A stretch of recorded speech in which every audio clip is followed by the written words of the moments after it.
Well, let's stay on the injury thing, because within the grip community, actually within the strength community, there's elbow issues. Terrible. But I see this when I hear people talk about this, they don't define exactly what they're talking about, right? So there's elbow, like bone spur on the actual elbow, like sitting your elbow down hurts like a bitch. But then there's also bicep tendonitis, which people will define both of those as elbow. You know what I'm saying? Yeah. It's like, here's what you need to do to fix your elbow problem. Right. And they're two entirely different fucking things. Well, I have the most experience with golfer's elbow and tennis elbow. So the golfer's elbow is on the inside of your forearm, and then the tennis elbow is on the outside. So the things that I have done, so I've had that probably more than anybody, because when I started out, like I said, I'd done all this stuff. So I was doing strongman training, stone lifting, keg lifting, steel bending, pinching, all this stuff. So how did it manifest in you to fuck up your training? Because when I would have that, like lowering a barbell to bench was, my God. Horrible. The benching, curling, rowing, any machine exercise that I did, nothing worked. Nothing worked well, pain-free. I mean, you could go fast, you could go slow. It didn't make any difference. It still hurt like a bitch. So the first time I fixed it was with sledgehammer rotations, just gripping a sledgehammer and lowering it back and forth in pronation and supination. Now, again, it's not like the challenge that you're going to see from some influencer on Instagram. You're not taking a 20-pound sledgehammer and holding it by the bottom of the handle. I'm talking about like literally 2 or 3 inches from the head of a 6 or 8 pound hammer, and you just guide it down into, and it's going to hurt, but the area seems to need, in my experience, I'm not a doctor, but in my experience, I've needed to address the area by stimulating it and getting blood flow into the area. So, and I had double tennis elbow and double golfer's elbow. So both elbows were screwed up on both sides at the same time. Yes. And after 2 weeks of doing sledge rotations, they were fine. I fixed them and they were fine for months. Another time I don't think it was tennis elbow. Well, with that first time, did you change your training after it was fixed, or did you continue to do the same shit? What do you think? I know. I'm just, because there's a part here that people miss. Yeah. Like, you got to figure out why it happened in the first place. That's worth talking about. So let's keep going on your different modalities first, and then we'll go back. Okay. So there was another time where I got these. So there was a company selling these rubber bands it was for $20. You got like 5 pairs of rubber bands, and I didn't want to do that. So I went to just an office store and got their number 84 rubber bands. Extensors? Yes. Okay. And then you put them on your fingers and then you extend. So I have something when I work with grip athletes, one of the days to promote forearm recovery, I have them do what I call a rubber band battery. Do you have a rubber band sitting around? No, but I know what you're talking about. So I'll do 20 extensions. Your forearm is going to burn like a son of a bitch. 20 extensions. Then you hold the last one and you extend your wrist 10 times. And then you hold it and then you extend or rotate either way 10 times. So I just call it a rubber band battery. It's like 20, 40 repetitions. And that is what fixed my elbows the second time. So I consequently did that for a long time afterwards. Well, that seems a lot easier than the sledgehammer, because you can carry a rubber band anywhere you go. Yeah. The other thing that I found that worked really well for me, and it fixed my elbow one time. Like that's I'm kind of saying, like, this isn't the same injury every time. Reverse curls, like overhand curls on an easy curl bar. Like something snapped inside my arm and it was fixed right away. But for like 3 years, I did those once a week. Nothing crazy heavy, like 2 or 3 sets of 10 or 12. And I'm just trying to flush the area full of blood. And then, believe it or not, in it was 06 or 07, there was a competition in Posodum, Illinois. It was the Backyard Bastard Bash. These are the greatest names. Some of the names are fantastic. one of the events was steel bending, and I was like, I don't know how this contest is going to go. Like, I've been training, but I'm in all this pain. Dude, the second event was steel bending, and as I'm bending, something in one of my forearms like released and like went back to where it was supposed to be or something. My pain was gone. I fixed it at that contest. So, and I had been to chiropractors and stuff, like they're trying to manipulate the heads and stuff, but I don't know, something when I hit that that bar real hard, so it ended up fixing it. But the reverse curls were part of my training for years straight. The rubber band, I haven't done that in a long time, but I think at this point I'm better at listening to myself and understanding what like these higher risk lifts are. So I either avoid them completely or I just limit the volume, and I just haven't had a problem with them. So that would be the advice in the prevention of all that? Oh, for sure. Is like, obviously with experience, you'll know what's going to hurt you more than something else. And then like extreme joint angles are probably something to be aware of. Like one time I had the bright idea to take a block weight and put it up. Like we were doing these like reps, loading it almost like a strongman stone, an Atlas stone up on this platform. And I don't know what I did. I did something to my forearm up in here. That's really the last time that I had an elbow issue. And that was probably 2012. So, just being aware that this is actually a really high risk motion, but I was kind of stunting. I was like feeding. It was like a feet loaded up there. So instead of doing it once, I'm going to try to do it twice and 3 times. But I guess the point is you try to be aware of these movement patterns that are higher risk than others. And really anytime you're bringing your elbow up like this, you could potentially mess your shoulder up anyway. So, but it got my elbow that one particular time. I think another preventative movement that can kind of help with this is a lot of the people that I'll see that will complain about these issues have lost the ability to just do a barbell curl with a straight bar. Oh, dude, I can't do that. Because they can't supinate, right? So being able to maintain that mobility, and if it's lost, start with like a dowel rod with as wide as you possibly can, and then try to get it to where you can bring it back in. Yeah. Because, I mean, you have to think that if you can't do this, right, at all, and then you're put in a position that forces you to do that, something's going to aggravate. For sure. Yeah. Good point. Makes me actually want to get my dowel rod out and do something with it. So well, what I find with most people is they'll hear that, then they're going to go try to grab a bar and their curl grip, and they're like, fuck, I can't do this. Like, well, you start with a dumbbell if you have to and just crank it as much as you can possibly tolerate without it being stupid insane. Yeah.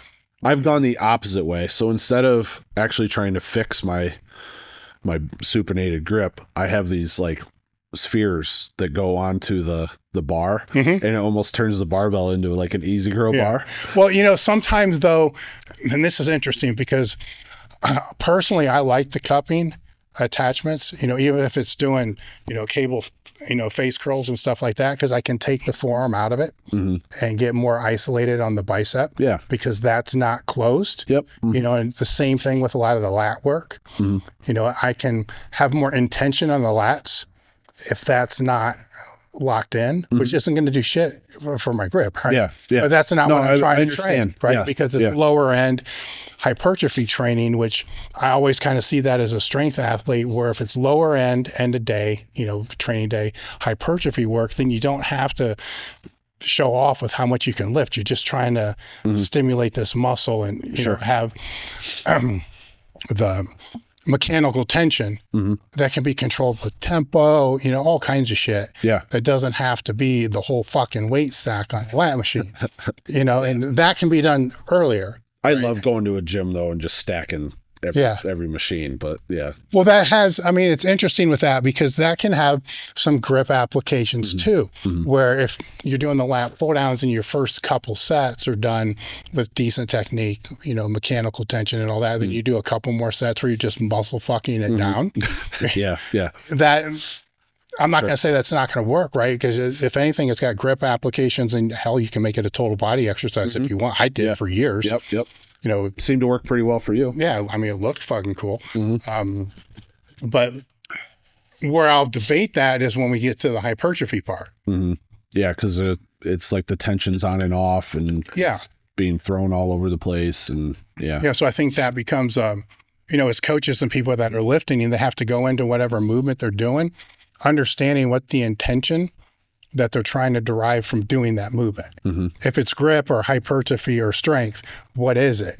Because you certainly don't want to train, a heavy compound movement, with slow tempo and isolation and all that other kind of shit. You're trying to make it stronger. Yeah. You're going to have to move that shit. Yeah.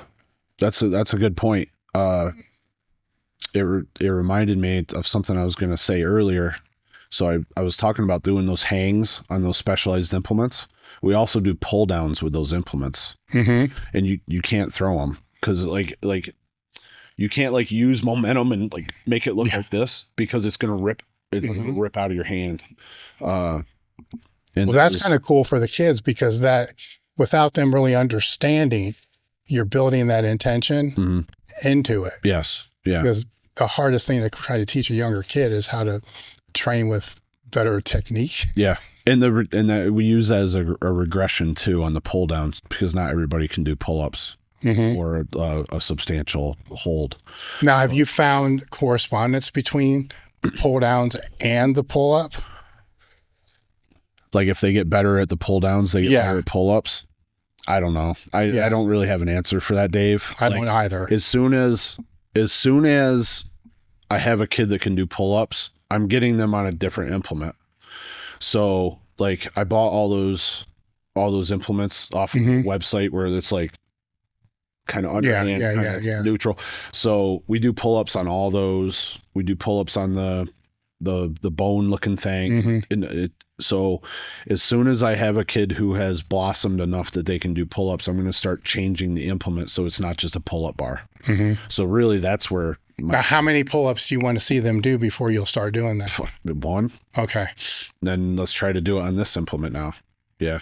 And then if so standard at my gym is 3 sets, but I'll have other kids do 5 or 6 sets because they can only do 1. So if they can't do 1, how do you progress them to be able to do 1? So I have to give credit where it's due. So a longtime friend, Brad Martin, showed me this. But he trained with us at Diesel Crew. So you have the cage. The cage that I have has just holes all through it.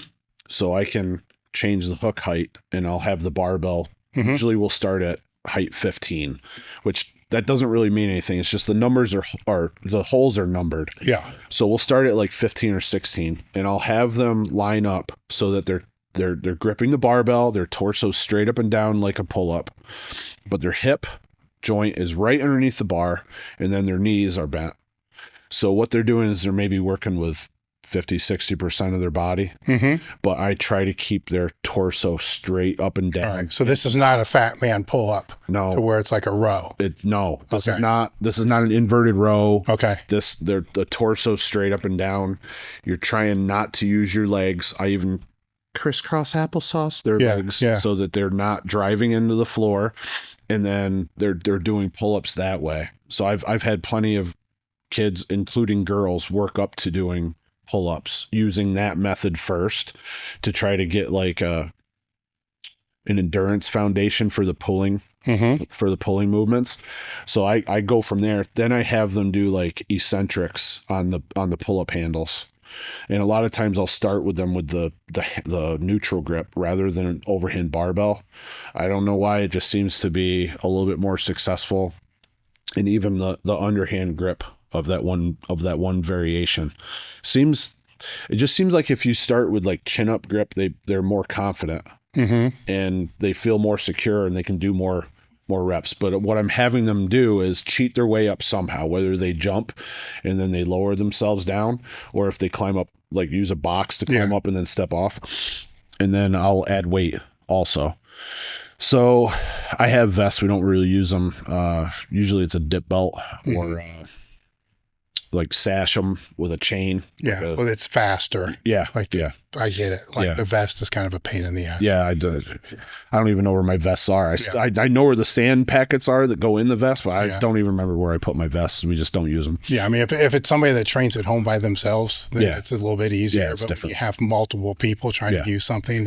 And all my kids are like just these bulbous, massive freaks. And it's like, it's hard to get the, I'm stretching it a little bit. Yeah, It's tough. It's tough to get them off one kid and onto the other. It's easy to throw a chain around their neck. It's much easier. Yes. So that's what it comes down to is the functionality. What are some of the other things that you see that people are screwing up when it comes to grip training for sport?